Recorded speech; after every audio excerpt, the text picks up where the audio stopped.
Someone recently recommended a book for me called Abba's Child. It's about receiving the Father's love as his children. It's a great book, but I really wish they would have given me a heads up. The chapter 2 is going to completely wreck me. It is all about this idea of the imposter that lives inside every one of us. And sometimes we let the imposter get a little bit too loud. And it hides who we truly are. And I've had to do some hard work over the last month to really go to battle with the imposter that has taken residence in me. The one who has to be right, the one who is looking for affirmation and aiming for success all the time. And it's not just wrong, it's exhausting. Kind of like that annoying group chat that you can't leave, that just chimes in at the worst possible times. But the good news is, if you are a follower of Jesus, you don't just have the imposter in you, you have the Holy Spirit. And here's why that's good news. They are at odds with one another. The Holy Spirit is going to war on our behalf, fighting the imposter. He won't fuel it. Instead, he's gonna tear it down and dismantle it and say, that's not true. That's not your identity.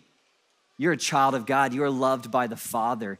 And the Spirit does this. The Spirit brings us to a place of surrender. And surrender forces us to have our hearts exposed. And when we expose our hearts, it's painful because then we start actually having to deal with our motivations. Man, are my motivations to control other people? Are my motivations to just be validated all the time? Or are my motivations to truly follow Jesus? The Spirit invites us to start a new battle, not out here with others, but in here, where we can start fighting our obsession with comfort, where we can start dealing with our fear of the future, where we can start dealing with our insecurity that leads to unhealthy coping mechanisms. The moments like these can bring us to our knees, just like the blinding light. When God rips success from you that you once had, and you're no longer the greatest person at work that everyone's talking about.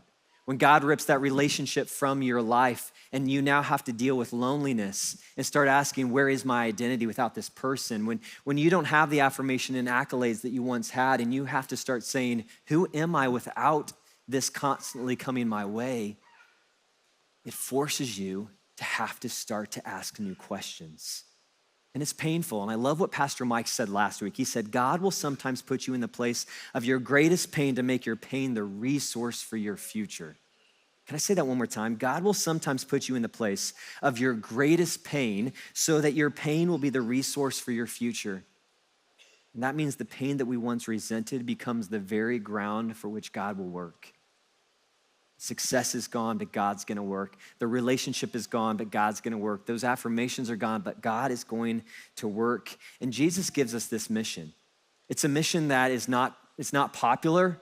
It's not gonna make headlines. It's not gonna get more followers on social, but it's this, Matthew 16:24-25. Whoever wants to save their life will lose it. But whoever loses their life for me will find it.